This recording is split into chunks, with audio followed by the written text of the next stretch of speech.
Communist party അധികാരവും ചൈനയുടെ ഭരണപരമായ അധികാരവും തന്നിലേക്ക് കേന്ദ്രീകരിക്കുന്ന ഷി ജിൻപിങ്ങിന്റെ വൺമാൻ ഷോയുടെ ക്ലൈമാക്സ് ആണ് ഇന്നലെ ചൈനയിൽ നടന്ന വാർഷിക പാർലമെന്ററി യോഗത്തിന്റെ സമാപന സമ്മേളനത്തിൽ ലോകം കണ്ടത്. ഷിയുടെ ഉരുക്കുമുഷ്ടിയിൽ ഞെരുങ്ങിയമർന്ന, പലപ്പോഴും രാഷ്ട്രീയ നിരീക്ഷകർ റബ്ബർ സ്റ്റാമ്പ് എന്ന് വിളിക്കുന്ന ചൈനീസ് പാർലമെന്റിനെ കൂടുതൽ ഒതുക്കി നിർത്തുന്ന നിയമങ്ങളാണ് വാർഷിക യോഗത്തിൽ ഷിയുടെ നേതൃത്വത്തിൽ പാസാക്കിയിരിക്കുന്നത്.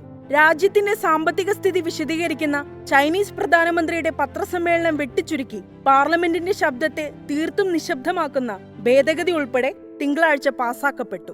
രാഷ്ട്രീയ അധികാരം ചൈനീസ് കമ്മ്യൂണിസ്റ്റ് പാർട്ടിയിൽ കേന്ദ്രീകരിച്ചുകൊണ്ട് പാർട്ടി തീരുമാനത്തെ തിരുത്താനുള്ള പാർലമെന്റിന്റെ അധികാരത്തെ പൂർണ്ണമായി വെട്ടിച്ചുരുക്കാനും പുതിയ ഭേദഗതിയിലൂടെ തീരുമാനമായി. ചുരുക്കത്തിൽ ചൈനീസ് പ്രധാനമന്ത്രി ഉൾപ്പെടെയുള്ള പാർലമെന്റിന് നിയമത്തിന്റെ നടത്തിപ്പിന് മാത്രമുള്ള പരിമിതമായ സ്വാതന്ത്ര്യം മാത്രമേ ഇനിമേൽ അനുവദിക്കപ്പെടൂ.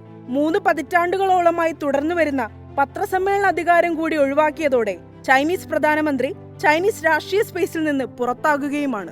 ചൈനയുടെ ആഭ്യന്തര വിപണി വല്ലാതെ തകരുകയും യുവാക്കൾക്കിടയിലെ തൊഴിലില്ലായ്മ ചരിത്രത്തിലെ ഏറ്റവും ഉയർന്ന നിരക്കിൽ എത്തി നിൽക്കുകയും സാമ്പത്തിക പ്രതിസന്ധി രൂക്ഷമാകുകയും ചെയ്യുന്ന പശ്ചാത്തലത്തിൽ കൂടിയാണ് ഒരാഴ്ച നീണ്ടു നിൽക്കുന്ന ഇത്തവണത്തെ വാർഷിക പാർലമെന്ററി യോഗം നടന്നത്. 5% എന്ന സാമ്പത്തിക വളർച്ചാ നിരക്ക് മൂലം സമീപ ഭാവിയിൽ തന്നെ ചൈന വലിയ പ്രതിസന്ധി നേരിടേണ്ടി വരുമെന്ന് സാമ്പത്തിക വിദഗ്ധർ മുന്നറിയിപ്പ് നൽകുന്ന പശ്ചാത്തലത്തിൽ കൂടിയാണ് സാമ്പത്തിക വ്യവസ്ഥ വിശദീകരിക്കുന്ന പ്രധാനമന്ത്രിയുടെ വാർത്താ സമ്മേളനം ഒഴിവാക്കിയിരിക്കുന്നത്.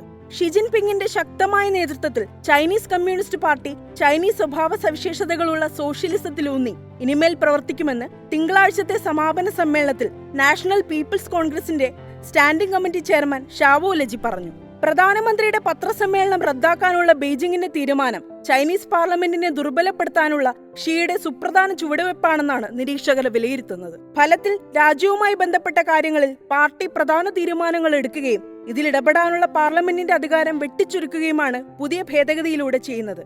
മുൻകാലങ്ങളിൽ സ്റ്റേറ്റ് കൗൺസിൽ തലവനായ പ്രധാനമന്ത്രിയെ ചൈനയിലെ മറ്റൊരു വലിയ രാഷ്ട്രീയ വ്യക്തിയായിട്ടാണ് കണ്ടിരുന്നത്. എന്നാൽ ഇപ്പോൾ അത് അങ്ങനെ അല്ലാതായിരിക്കുകയാണെന്നാണ് ഹോങ്കോങ് സിറ്റി യൂണിവേഴ്സിറ്റിയിലെ ചൈനീസ് പൊളിറ്റിക്സ് വിദഗ്ധൻ ലിയു ഡോങ്ഷു വിലയിരുത്തുന്നത്. ചൈന സ്ഥിരമായ സാമ്പത്തിക പ്രതിസന്ധിയെ അഭിമുഖീകരിക്കുമ്പോൾ ഷിയുടെ ശക്തിയെ ഏകീകരിക്കാനുള്ള ബീജിംഗിന്റെ ശ്രമം രാജ്യത്തെ ദോഷകരമായി ബാധിക്കുമെന്നും ഈ ഏകാധിപത്യ പ്രവണതകളും പാർട്ടി സമഗ്രാധിപത്യവും ചൈനീസ് സമ്പദ് വ്യവസ്ഥയിൽ വിദേശ നിക്ഷേപകരുടെ വിശ്വാസം നഷ്ടപ്പെടാൻ കാരണമാകുമെന്നും സാമ്പത്തിക വിദഗ്ധർ വിലയിരുത്തുന്നു. സ്റ്റേറ്റ് കൗൺസിലിന്റെ പങ്ക് ക്രമീകരിച്ചുകൊണ്ട് ഷിയുടെ അധികാരം ഉറപ്പിക്കുന്നതിന് പുറമെ ചൈനയുടെ സുരക്ഷാ വിഷയങ്ങൾ മുൻനിർത്തി മറ്റ് ചില നിയമങ്ങൾ കൂടി തിങ്കളാഴ്ച പാസാക്കപ്പെട്ടു. രാജ്യരഹസ്യങ്ങൾ സംരക്ഷിക്കാനുള്ള നിയമം യോഗത്തിൽ കൂടുതൽ കർശനമാക്കി. ചാരവൃത്തി വിരുദ്ധ നിയമവും ചൈന പരിഷ്കരിച്ചു. ചാരവൃത്തി ദേശീയ സുരക്ഷയ്ക്ക് കൂടുതൽ ഭീഷണിയായി വരുന്നതിനാൽ ഇതിന് കൂടുതൽ കടുത്ത ശിക്ഷകൾ നൽകാൻ ചൈനീസ് നിയമപാലകർക്ക് അധികാരം നൽകുന്ന ഭേദഗതിയാണ് പാസാക്കിയിരിക്കുന്നത്. സൈബർ നിയമങ്ങൾ കൂടുതൽ കർശനമാക്കുകയും ചൈനീസ് പ്രതിരോധ രംഗത്തെ കൂടുതൽ ശക്തിപ്പെടുത്താൻ തിങ്കളാഴ്ചത്തെ യോഗം തീരുമാനിക്കുകയും ചെയ്തു.